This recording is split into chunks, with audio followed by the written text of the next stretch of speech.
Beth Calder enveloped her life into her postal shipping business, point-to-point parcel, for more than 24 years. I kind of do it in my sleep, it seems like.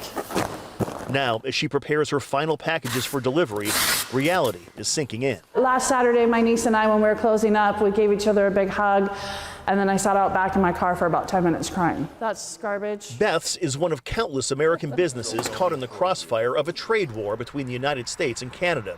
She says since Donald Trump started targeting our allies to the north, her business dropped off 75%. During COVID, people couldn't come across the border, whereas now they're choosing not to come across the border, and that's a huge difference. That difference is now forcing Beth to permanently close a business she spent half of her life building, a place she lives just a 2-minute walk from. So I will be passing by this building for years to come, so it'll still kind of give a little wrench in my gut, I'm sure. Point Roberts is a tiny town of barely 1,000 people located at the northwesternmost tip of Whatcom County. You have to cross the Canadian border and back through the American border to get there. We're in real trouble financially. Brian Calder is a lifelong resident and former president of the Point Roberts Chamber of Commerce. Trying to get the Canadians back and have them not listen to Trump. He says he's never seen the economy so bad here. And getting worse. It's never been this unsettled.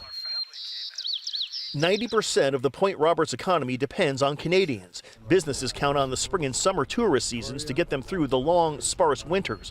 Calder says Point Roberts never fully recovered from COVID.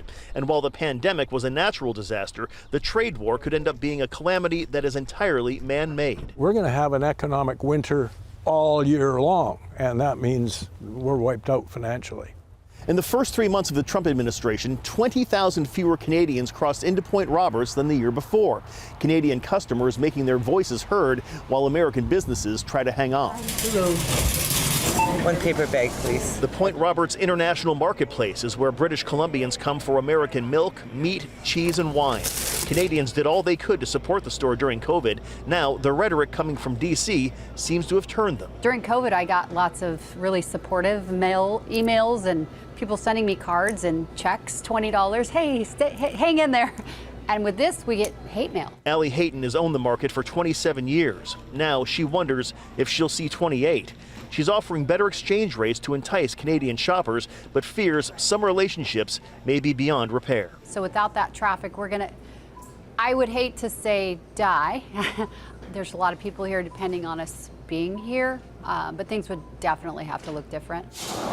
Back at point-to-point parcel, they load up the truck for one last trip to the dump. Beth Calder, who leans more conservative than liberal, hopes businesses can be salvaged. If there's a great big game plan that is going to make our country stronger in the long run, please share it with us, because I don't see it. In Point Roberts, Eric Wilkinson, King 5 News.